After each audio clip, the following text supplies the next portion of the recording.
Great day po sa ating lahat. Ito po ang Christ Life Assemblies Philippines, Quezon City. Ako po si Pastor Eugene at ito po ang ating Sunday live stream. Wini-welcome ang bawat isa na mayroong kasayahan at mayroong pagpapala. Lahat ng mga bisita at lahat ng mga kaibigan na kasama natin ngayon, sama-sama nating ipagdiwang ang Sunday na ito upang purihin ng Panginoon, pasalamatan siya sa lahat ng kanyang pagpapala at pagliligtas sa bawat isa sa atin. Ito po ang ating pag-uusapan ngayong araw na ito. Pexman, ang kinalaman ng pagtupad ng pangako sa kaligtasan. Meron bang kinalaman ang pagtupad sa anumang pangakong ipinapangako natin sa ating kaligtasan? Ayan po yung ating lalamanan, yan po yung ating hahalongkatin at pag-uusapan ngayong araw na ito. Pero bago ito ay ating pag-usapan muna ang face-to-face meeting update natin sa Kamuning at nawalan nga tayo ng kuryente doon at inayos ito at malamang sa susunod na linggo ay mayroon na. Kaya ating ipagdasal, ating asahan na magkaroon ulit tayo ng pagtitipon na face-to-face. Alam ko po na mayroong mga face-to-face meetings sa mga midweek at saka mga Sundays yung ibang mga house meetings natin. Pero mas maganda na mayroong face-to-face yung bawat isa. Kasi ito'y kailangan natin, lalong-lalo na sa ating paglilingkod at pamumuhay bilang Kristiyano. So yan po yung update ng ating face-to-face meeting. Now back to the topic. Pexman, ang kinalaman ng pagtupad ng pangako sa kaligtasan. Sa panapanahon tayo ay nagbibigay ng mga pangako ng mga panata at meron bang kabuluhan ito o kahulugan ito kapag ito ay hindi natin natutupad? At meron bang kinalaman ito sa ating paglalakad? Sa ating katwiran, sa ating kaligtasan. Bilang pasimula, madaming mga iba't ibang mga kwento sa Biblia natin, lalong-lalo na sa Lumang Tipan, ang hindi nga kapanipaniwala dahil ito ay kahanga-hanga at mahimala. Isa nga dito ay yung paggawa o pagbibigay ng Diyos ng mga salot sa Ehipto, sa Exodus. Ganun din, nandoon din yung paghati ng Diyos sa pulang dagat. Pero ang isa na palaging tinatanong, lalong-lalo na ang validity nito, ay ang pananatili ng araw nung time ni Joshua. The sun stood still. At titingnan natin yung kwento tungkol sa kung paano ba nanatili yung araw sa kanyang pag-inog. At babasahin natin ang Joshua chapter 10 verse 12 to 14.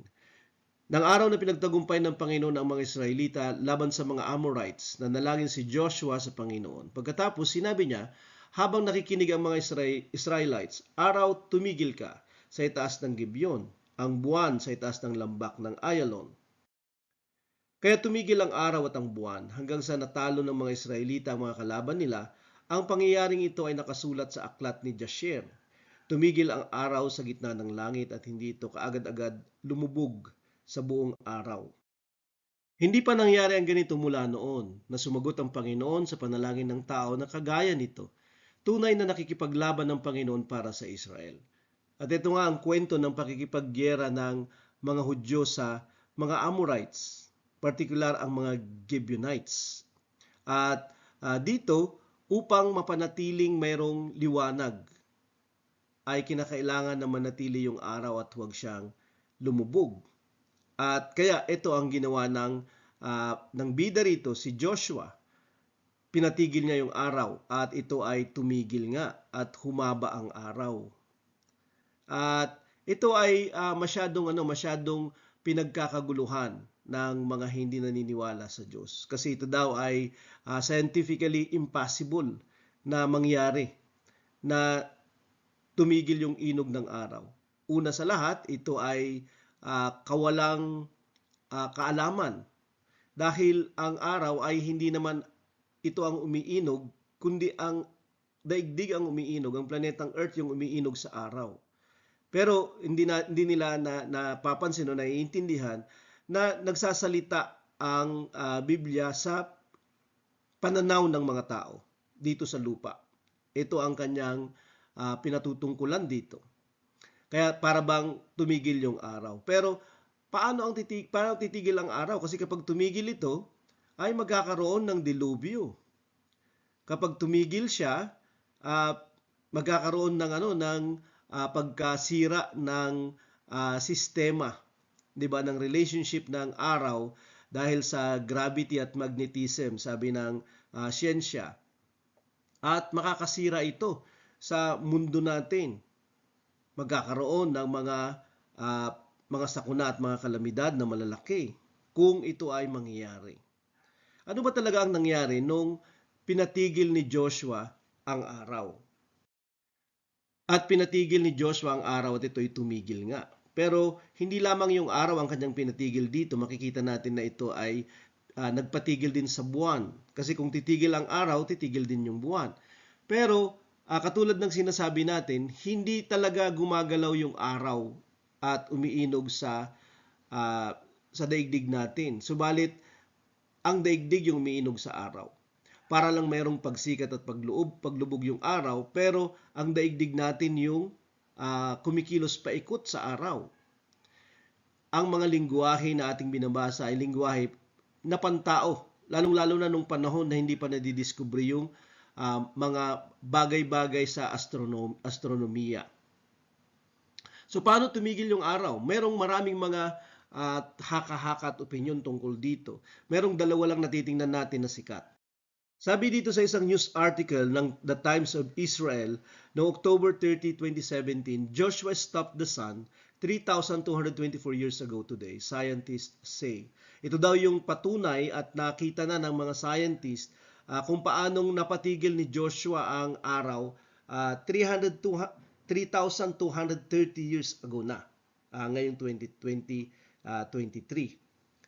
Sabi dun sa article, scientifically, ang kanilang nakita, modern English translations which follow the King James translation of 1611 usually interpret this text to mean that the sun and moon stopped moving. But going back to the original Hebrew text, we determined that an alternative meaning could be that the sun and moon just stopped doing what they normally do. They stopped shining. So, ang kanilang panukala, scientifically daw, at ito'y nakita nila, scientifically, kung babasahin mo yung article, na hindi naman talaga tumigil yung araw at saka buwan sa pag-inog. Katulad ng sinasabi ng English translation of version na King James 1611 na siyang sinundan ng napakaraming mga moderno at makabagong version ng Biblia sa kasalukuyan. Kundi ang ibig sabihin ng the sun and moon stopped moving ay they stopped shining sa Hebrew. So, tumigil sila sa pagbibigay ng liwanag. Kaya lang kung totoo nga ito ay malaking salungat sa pangangailangan ni Joshua nung mga panahon na ito. Kasi ang kailangan niya ay magpatuloy silang makipaglaban dahil sa kinakailangan nila ng liwanag upang wag maggabi. Kasi kapag naggabi na, pwedeng mag-regroup at pwedeng mag-recharge yung mga kaaway kasi hindi na nila nakikita eh. So, kinakailangan nilang makita. So, hindi stop moving yung gusto niya sa sun, kundi tumigil siya upang manatiling may araw. Ang suggestion ng article at ng mga scientists ay solar eclipse, kung saan ang isang bahagi ng Earth ay hindi maliliwanagan ng sinag ng araw dahil nakaharang yung buwan sa gitna.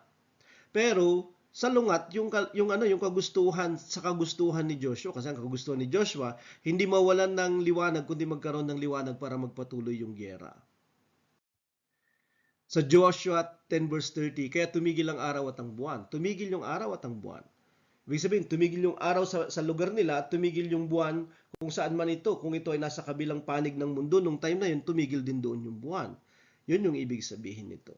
Hindi siya nawalan ng liwanag. Hindi pa nangyari ang ganito mula noon, sabi sa verse 14. Meron ng mga solar eclipses, di ba? Sigurado. Kasi ito ay normal na nangyayari sa inog ng ng sun at saka moon at saka earth. So, nangyari na dati ang mga solar eclipses. So, yung bagay na nangyari nung time kay Joshua ay hindi pa nangyari. Isa pang panukala nito, mula sa libro na A Survey of Israel's History ni Leon Wood. Sabi niya as to how this was affected, okay, when Joshua asked the sun to stand still. the closing words of verse 13, yung pagtatapos ng verse 13, and hasted not to go down about the whole day, at ito ay tungkol sa araw. Sabi dun sa verse 13 sa dulo, at hindi kaagad lumubog ang araw nung araw na iyon. Ito daw ay nagmumungkahi, okay? Na ang nagbago ay hindi yung paggalaw ng sun o kaya moon, kundi yung earth yung nagbago ng rotation, speed of rotation, di ba? Hindi siya tumigil ng biglaan, kundi kasi pag nangyari yon, dilubyo, magkakaroon ng tsunami at iba pang mga kalamidad. Pero bumagal lang yung rotation ng earth. At kapag bumabagal siya, mas para bang bumabagal din yung sa experience dito sa mundo, parang bumabagal din yung paglubog ng araw. Pero hindi naman talaga gumagalaw yung araw. Tayo yung gumagalaw. Kaya lang habang gumagalaw tayo, nagro-rotate din, umiikot din tayo yung mundo natin. At yun yung bumagal, yung pag-ikot. Bumagal siya ng lagpas sa kalahati, sinasabi dito. So, nadagdagan nga yung araw nung time na ito. Ito yung panukala ng libro na ito ni Leon Wood. Pero marami pang iba na mga panukala. At siyempre, hindi natin lubusan na maipapaliwanag. Basta, ang nangyari ay tumigil. At ang gumawa nito ay ang Diyos upang manalo si Joshua. Okay? Upang manalo si Joshua. Pero bakit ba natin pinag-uusapan ito? 'Di ba? Itong laban sa mga Amorites na tumigil yung araw. Kasi yun yung sikat dito sa kwento nila. Pero ang hindi natin alam, ito ay may kinalaman sa pagtupad sa pangako. Kaya nga Pexman yung ating title. Kasi ito ay tungkol sa pagtupad sa mga pangako. So pangakong tutupad sa panata ang nagsasabi ng Pexman. The judgment of the Amorites. Ang giyera na ating tinutukoy laban sa mga Gibeonites ay laban sa mga Amorites kasi mga Amoreo ang mga Gibeonites. At sila ay hinatulan na ng Diyos simula pa nung pasimula ng Genesis. Kasi ibibigay yung lupain na kanilang nasasakupan sa lahi ni Abraham. Dahil sa pagkakasala nila sa Diyos. Kaya lang binigyan sila ng 400 years para magsisi. At yung pagpasok ni Joshua doon sa lugar na yun na yung expiration ng 400 years at hindi pa rin sila nagbabago. Sila ay sumasamba pa rin sa ibang Diyos at hindi nila kinakilala yung Diyos na lumikha ng lahat at may-ari ng lahat. Kaya ang judgment ay paparating na at ang magbibigay ng judgment sa kanila ay ang Diyos using Joshua. Sa Exodus 33 verse 2, 34:11 at sa Deuteronomy 7 verse 1 to 2. Ito yung sinasabi ng Bible tungkol sa judgment of the Amorites. At ang mga Gibeonites ay mga Amorites. Okay? Kaya lang matatalino ang mga Gibeonites. Kasi nung dumating si Joshua, ay nakita nila kung paano siya manalo at magtagumpay sa mga giyera niya. For example, sa Jericho. Okay, sa unahan ng Joshua. And then yung city of Ai kung sakali. At iba pa, 'di ba? Sa Ai natalo sila yata doon. At dito sa judgment ng mga nations na nakapaligid, maraming namamatay at nananalo talaga yung Israel. Kaya nagdalang takot ang mga Gibeonites na ito. At ang ginawa nila, dahil nakita nila na natatalo yung mga kaaway ng Israel, at syempre, nagbubunyi yung Israel at yung kanilang conquest, di ba, of the promised land, katulad ng sinabi ng Diyos, ay nagpapatuloy at sila na yung susunod. Alam ng mga Gibeonites yun. Kaya ang ginawa nila, nagkunwari silang mga pulubi. Mula sa malayong lugar, meron silang mga gula-gulanit na mga damit at meron silang mga inaamag na mga tinapay at sila ay nagkunwaring ganito sa Israel at nahabag ang Israel sa kanila. At ang Israel ay nakipagkasunduan sa kanila sa pamamagitan ni Joshua. Kaya nga sa Joshua 9 verse 15 to 16, gumawa si Joshua ng kasunduan sa kanila na hindi niya sila gagalawin o kaya papatayin. At nanumpa ang mga pinuno ng mga kapulungan. Sa pagkalipas ng 3 araw, pagkatapos pagtibayan ang kasunduan, nabalitaan ng mga Israelites na malapit lang pala sa kanilang tinitirahan ng mga taong yon. At sila pala yung isa sa mga target ng judgment. Kaya lang wala na silang magawa kasi nagkaroon na sila ng sumpaan. Sa verse 20, ganito ang gagawin natin. Hindi natin sila papatayin, sabi ni Joshua. Dahil baka parusahan tayo ng Diyos kapag sinira natin ang sumpaan natin sa kanila. Imagine, di ba? Sila ay betrayed ng isang treaty or agreement. Pero they still have to do what they have to do according sa agreement na sinumpaan nila. Ganon ka tibay yung agreement nung unang panahon dahil ito ay ginawa nila hindi lamang sa mga tao kundi sa Diyos. Yun yung kanilang sapantaha at akala. Ganon katindi yung kanilang pagsunod dyan kung sakali. At hindi nila yung sisirain. Ang ginawa na lang nila, ginawa nilang mga alipin itong mga Gibeonites. Diba? Bilang parusa lang. Okay, pero sila pa din ay nasa puder at nasa proteksyon ng mga Israelites. At nung malaman ito ng mga Israelites ay kanilang ipinagtanggol ang mga Gibeonites laban sa mga 5 Amorite kings. At dito nangyari yung yung pagtigil ng araw sa command ni Joshua or sa prayer ni Joshua.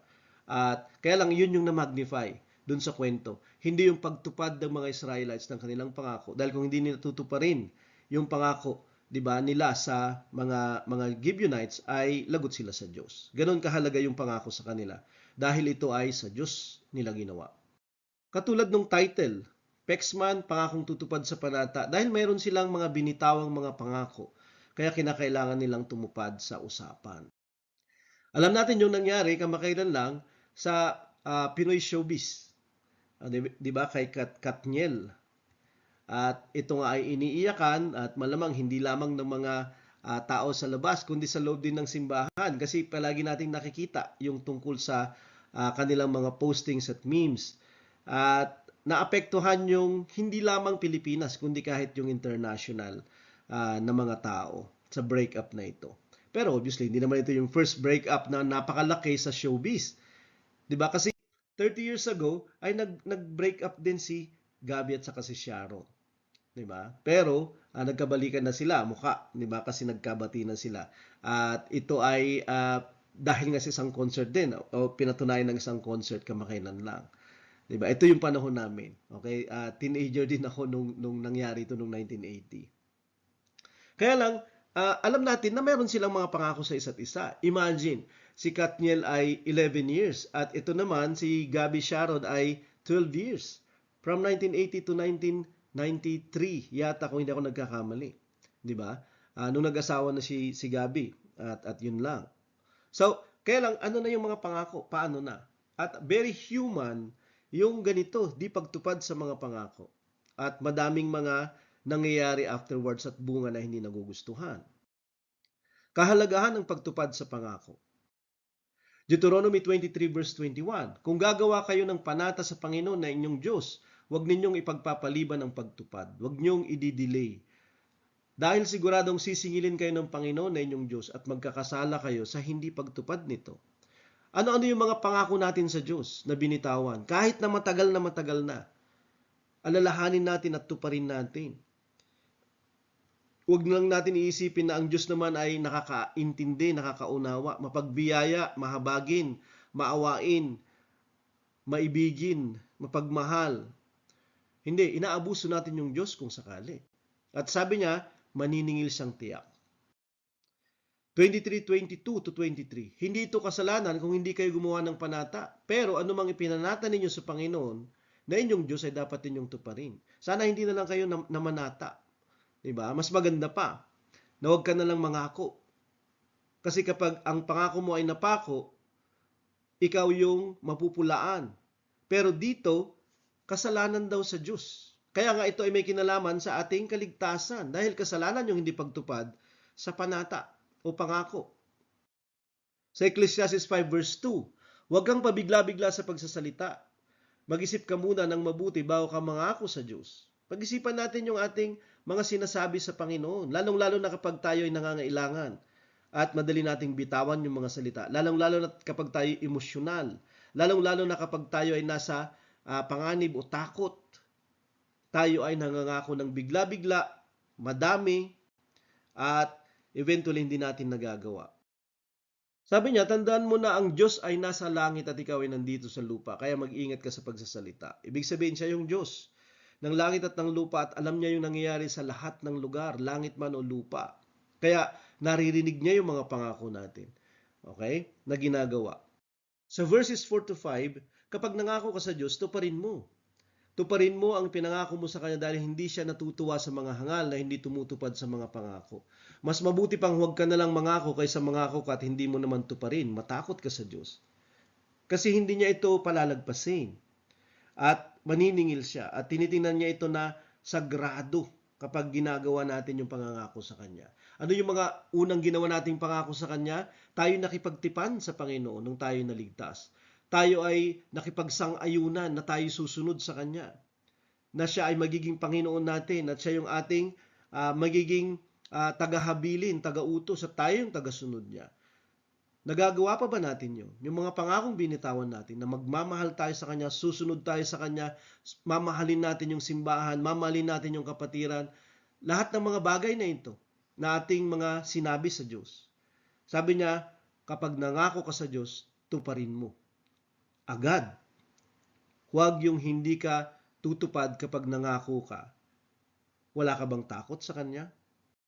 Sa verse 6 to 7, huwag kang magkasala sa iyong pagsasalita. Dahil kapag nangako ka ng isang bagay na gagawin mo, dapat meron kang isang salita. Tutuparin mo. Kasi kapag hindi, nagsisinungaling ka. At ang pagsisinungaling ay kasalanan. Huwag mong sabihin sa mensahero na hindi mo sinasadya ang iyong pangako sa Diyos. Yung mensahero dito ay angel. At ang mensahero ng simbahan, o ang mensahero ay nasa simbahan. The angel of the church, di ba? Sa Revelation.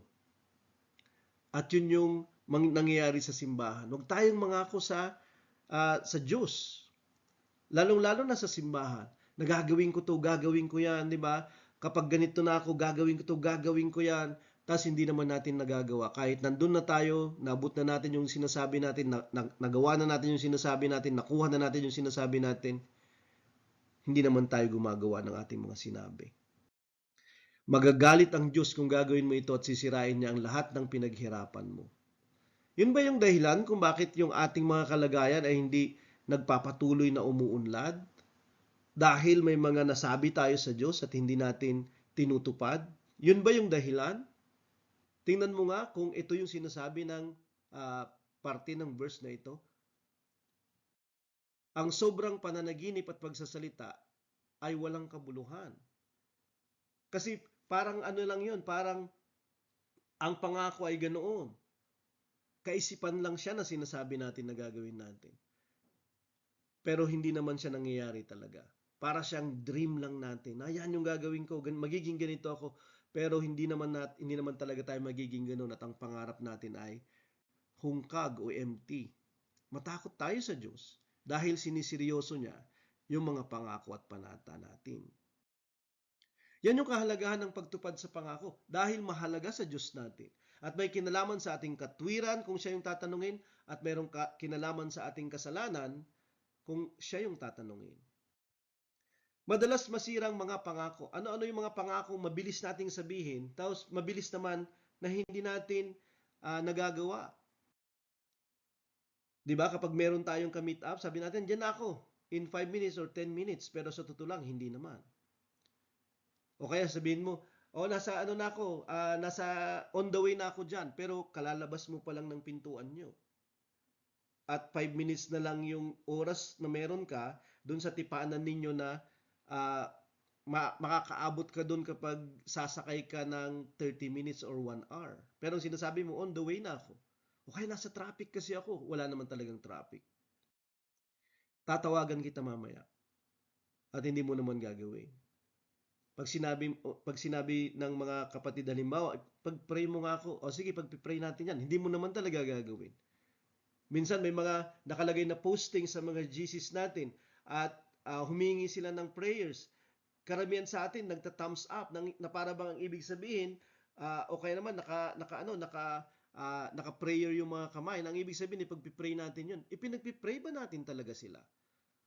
O mabilis lang tayong pumindot ng mga emoticons pero hindi naman talaga natin ginagawa? Mamahalin kita magpakailanman. At madalas ito'y ginagawa sa kasalan.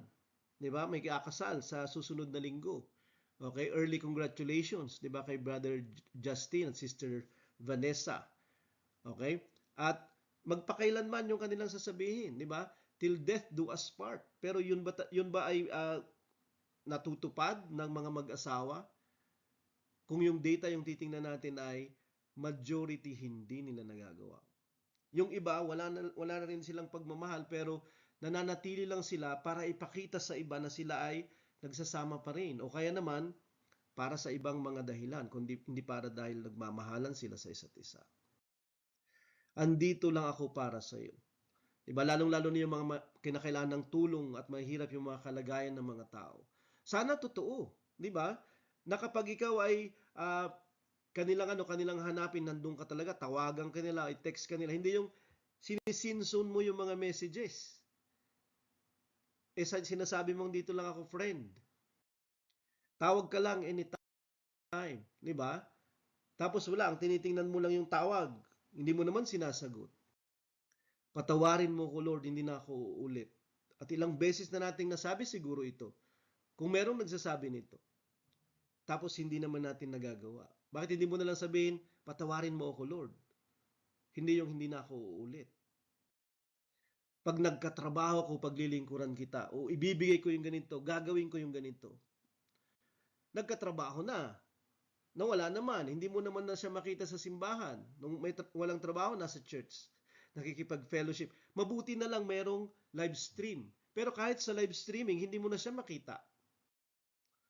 Akong bahala pag andun na. Yun yung sinasabi ng iba. Pag nandun na ako, pag meron na akong ganito, akong bahala. Pero wala naman talaga kasi napako na pangako o panata. So, sabi sa Proverbs 25 verse 14, ang taong hindi tumutupad sa kanyang pangako ay parang ulap at hangin na walang dalang ulan. Wala kang maaasahan. 'Di ba? Nagbibigay lang siya ng false hope, pero wala talaga siyang hope na maibibigay kasi wala naman talaga siyang dala-dala. Puro lang siya hangin. Yabang. Madalas masirang mga pangako at napakarami noon. Pwede mo pa siyang dagdagan. Hindi para i-condemn yung kahit sino, kundi para ipapansin sa isa't isa to be responsible. 'Di ba? How we communicate yung mga gusto talaga natin sa ibang mga tao. Just to please people or to do what is right. Dahilan ng pagkasira ng mga pangako, ito ay mga iba't ibang mga dahilan naman bakit nasisira yung pangako, 'di ba? Why we break promises, break our promises. Di na malayang pangako. Nagsasalita ka ng pangako na hindi mo namamalayan. Para lang ma-please yung tao, para tumigil na siya kung sakali sa pag-aalala. At sinasabi mo, kung akong bahala sa'yo. Pero kapag nangailangan siya, wala ka naman talaga doon. Biro lang. Biro-biroan. Seryoso pala yung tao na pinapangakuan mo, ikaw nagbibiro lang, pero hindi mo naman kinonfirm na nagbibiro ka lang. Nagbago. Totoo siya nung una. Kaya lang nagbago na siya eventually.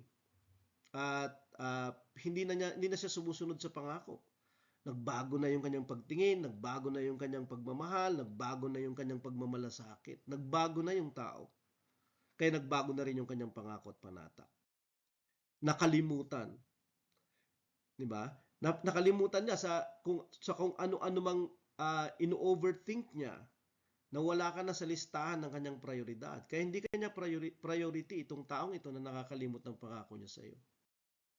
Na-busy sa maraming ginagawa niya, ganun din, hindi kanya prioridad. Or, nawalan na siya ng oras sa iyo. Napagod. Kasi palagi na lang siya yung gumagawa. At iniisip niya, nakakapagod na yung ginagawa niyang pagtupad. Hindi na siya magpapatuloy. Sana magpapaalam siya, pero hindi na niya na rin sinasabi at sa palagay mo, nasira na yung pangako ng taong ito sa iyo. Nanghina na, wala na siyang kakayahan. Parang ganun din, napagod para ipagpatuloy yung paggawa, pagtupad. At last, nagsinungaling. Hindi talaga siya totoo nung sinasabi niya yung mga bagay na sinasabi niya sa iyo. Yun ay para dayain ka, utuin ka, para ikaw ay papaniwalain sa hindi naman totoong mga salita. Yun yung dahilan ng pagkasira. At alinman sa mga ito ay merong bunga na hindi mabuti. Yung mga nasirang mga pangakong ito ay may bunga. At ito ang mga bunga ng di pagtupad sa pangako. Kawalang tiwala. Nawawalan ng tiwala yung mga tao sa iyo. Iiwasan ka nila, pag-uusapan ka nila. May mistrust at distrust. Dahil hindi ka mapagkakatiwalaan. Paghihinalaan ka nila, magda-doubt na sila sa iyo sa susunod sa mga sinasabi mo. Okay, pakikitaan ka siguro nila ng pahapyaw o kaya naman superficial. Magpapakitang tao sila sa iyo, hindi na sila magiging totoo sa iyo. Kasi ikaw ay very doubtful at dubious. Ano pa yung bunga ng di pagtupad sa pangako? Kasawian. Okay? Broken-heartedness o brokenness. Yun yung dinadala ng mga nasirang mga pangako sa mga tao. Okay? Baka yung iba ayaw na nilang magtiwala at ayaw nilang sumubok. Dahil mahirap yung nangyari sa kanila. Umasa sila, na-betray sila. Parang ginamit lang sila, pinaglaruan lang sila. Ano pa yung bunga ng di pagtupad sa pangako? Kahihiyan. Nahihiya na yung mga tao na makipag-usap, nahihiya na yung mga tao na humarap, nahihiya na yung mga tao na gurumupo, nahihiya na yung mga tao na magpakita dahil sa mga nasirang pangako. Ano pa yung bunga nito? Kapabayaan. Napabayaan mo na yung sinabi mo, napabayaan mo na yung relationship, napabayaan mo na yung mga pangako at panata mo, napabayaan mo na at masisira na ng tuluyan. At galit, kapuotan yung susunod. Kaya maraming mga tao, meron silang hatred sa puso nila, meron silang unforgiveness sa puso nila dahil sa mga nasirang pangako ng mga tao sa kanila. Yung bunga ay napakadami, pero kadalasan ito ay masama at negatibo. Okay? At kung alam natin yon o kaya tayo ay nagawa ng ganito dati, alam natin yung pinag-uusapan natin ngayon. Alam natin yung bunga nito sa relationship, sa ating pagkatao, sa ating reputasyon. Pexman, ang kinalaman ng pagtupad ng pangako sa kaligtasan. Sa Psalm 56 verse 12 to 13, tutuparin ko, O Diyos, ang mga pangako ko sa inyo. Maghahandog ako ng alay ng pasasalamat sa inyo. Dahil iniligtas ninyo ako sa kamatayan at di niyo ako pinabayaang madapa, para mamuhay akong kasama kayo, O Diyos, sa inyong liwanag na nagbibigay buhay. At dahil sa kaligtasan na meron tayong tipan na pinasukan, ang bagong tipan, ang bagong covenant, na kung saan mayroong mga pangako tayo ng pagsunod at ang Panginoon na mayroong pangako siya ng pagliligtas sa atin. At anong gagawin natin? Dahil alam natin yung pangako natin sa Diyos at tutuparin natin yung pagsunod natin sa Kanya. Tayo ay maghahandog at mag-aalay ng pasasalamat. Pagpuri, pagsamba sa Diyos. Dahil ginagawa niya yung kanyang gawain at parte sa tipan. Inililigtas niya tayo paulit-ulit at hindi niya tayo pinababayaan. Kung nadadapa tayo, itinatayo niya tayo. Binibigyan niya tayo ng kapatawaran, ng kalinisan. At nagpapatuloy tayo sa liwanag na nagbibigay buhay. Sabi pa niya sa 116 verse 18, Psalm, tutuparin ko ang aking mga pangako sa inyo sa harap ng inyong mga mamamayan. Doon sa inyong templo sa Jerusalem. Ang sinasabi dito ni David, pupunta ako sa Jerusalem. At yung aking presensya sa iyong templo, yung aking presensya sa iyong nakasama yung bayan mo. Hindi ko sila iiwan kasi hindi kita iniiwan. Dahil magpapatuloy ako sa pangako ko sa iyo, magpapatuloy ako doon sa templo. Magpapatuloy ako doon sa pakikipagkaisa sa kapatiran. Yun yung pagtupad sa pangako. At siyempre yung pagsunod, yun yung pinakauna. Dahil ikaw ay tutupad sa pangako, susunod ka sa Panginoon. So, ikaw ay mag-worship dahil ikaw ay magpapasalamat. Ikaw ay pupunta sa pakikipagkaisa at pagtitipon ng mga ibang mananampalataya. Hindi mo pababayaan yun. At iingatan mo yung sarili mo upang matupad mo yung pangako ng Diyos, mo sa Diyos. Sa Matthew 5 verse 33, narinig din ninyo na sinabi nung una sa ating mga ninuno, kapag ang tao ay nangako at nanumpa sa pangalan ng Panginoon, kailangang tuparin niya ito. Di ba? Kapag nanumpa ka, sabi niya sa Old Testament, palagi nilang ginagamit sa pangalan ng Panginoon. Di ba? Yun yung ginagamit nila. Pero nung dumating si Jesus Christ, sabi niya, narinig nyo na nung una, ganito sila, yung ninuno ninyo. Pero ngayon, iba na. Sabi niya sa sumunod ng mga verses, huwag kang sasaksi, huwag kang mananata at sasabihin ng saksi ko yung langit, saksi ko yung lupa. O kaya mamatay man. Di ba? At yun yung sinasabi mo. Kaya mamatay man yung kapitbahay, mamatay man yung aso ng ganito. O, basta huwag. Di ba? Huwag mong gagawin yun. Kasi yung pagsaksi sa langit at pagsaksi sa lupa, isinasali mo yung Diyos. Di ba? Minsan hindi natin sinasabi ito, kaya lang ang sinasabi natin, alam ng Diyos yung puso ko. Huwag mong sasabihin yun. Para lang mapatunayan na nagsasabi ka ng totoo, yun yung sasabihin mo. Hindi, mapapatunayan naman yun eh. Sa iyong gagawin. Sa verse 37, sabihin mo na lang na oo kung oo at hindi kung hindi. Dahil kung manunumpa pa kayo o ikaw ay magsasabi pa ng dagdag, galing na yan sa dyablo. Imagine, di ba? Na hindi natin napapansin, nakapasok na pala yung dyablo at na-impluwensyahan niya na tayo. Sa James 5 verse 12, parang ganun din yung sinasabi ni Santiago. Higit sa lahat mga kapatid, huwag kayong manunumpa sa mga pangako ninyo. Huwag ninyong sabihin, saksi ko yung langit, saksi ko ang lupa o ano paman. Sabihin nyo na lang oo kung oo at hindi. Kung hindi, para hindi kayo hatulan ng Diyos. Kasi kasalanan yun eh. At hinahatulan niya yun. Galit siya dun sa pangangako ng hindi naman totoo. Dahil minamaliit natin yung salita at yung katotohanan ng sinasabi natin. At hindi natin alam, napapasukan na tayo ng kaaway. At yung mga tao naniniwala na sila sa mga kaaway. Kaya nga naghihimutok sila afterwards kasi na-impluwensyahan tayo ng hindi natin alam. Hindi natin inaasahan. Hindi natin ginugusto. Deuteronomy 5 verse 11, huwag din yung gagamitin ng pangalan ko sa walang kabuluhan. Yung saksi ko yung langit, ganyan. O kaya naman, Diyos yung nakakaalam sa puso ko, huwag. Huwag din yung gagamitin ng pangalan ko, huwag yung gagamitin ako. Ako ang Panginoon na inyong Diyos, ang magpaparusa sa sino mang gagamit ng pangalan ko sa walang kabuluhan. Do not take the name of God in vain or use it in vain. Huwag. The third commandment sa 10 commandments. Sabi pa niya sa Leviticus 19 verse 12, huwag kayong manunumpa ng kasinungalingan sa aking pangalan dahil kapag iyon ay ginawa ninyo, nilalapastangan ninyo ang aking pangalan. Huwag nating lapastanganin, huwag nating bastusin, walang yain yung pangalan ng Panginoon. Dahil ginagamit natin siya sa ating mga pagbibigay pangako. O kaya naman para patunayan lang na nagsasabi tayo ng totoo, hindi. Ginagamit natin yung Diyos. Kaya nga kasalanan sa Kanya yun. Okay? Kasi kinakasangkapan natin siya. Kapag hindi tayo tumutupad sa pangako, we are being a user. User of people and user of God. Pexman, di ba sinasabi natin yan?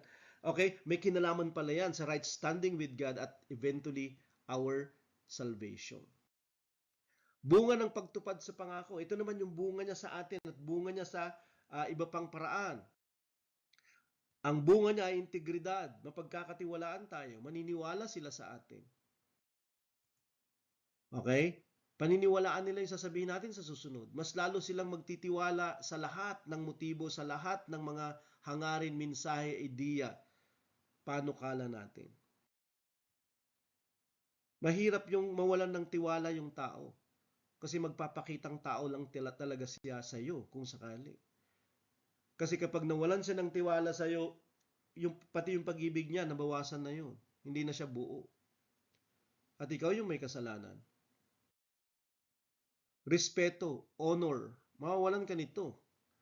Dahil wala nang pangako na nangyari at natupad sa mga sinabi mo.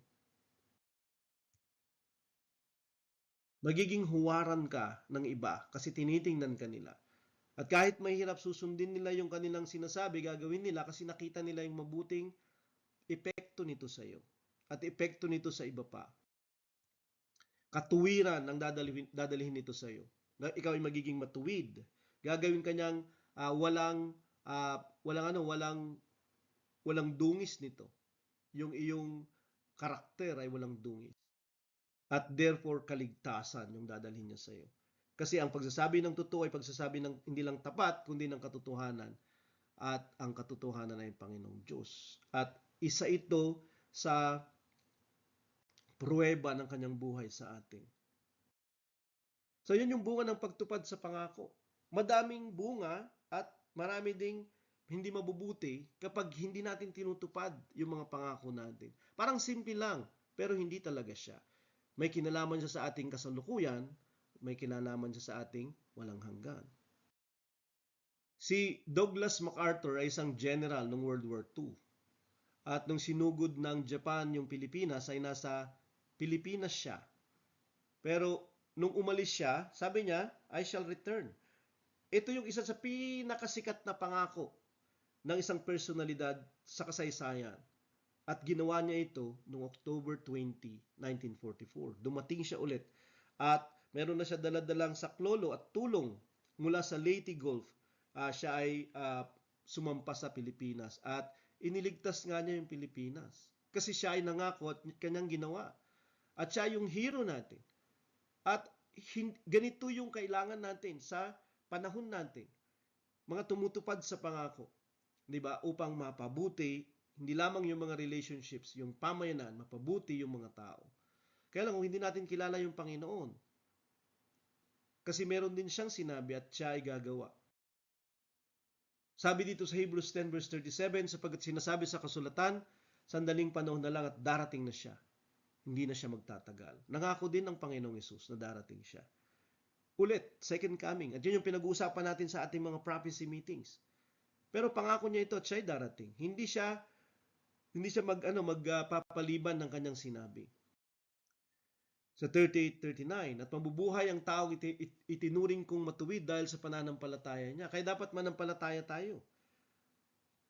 Tayo ay nananampalataya sa Diyos na nagsabi ng mga pangako na tapat at katotohanan.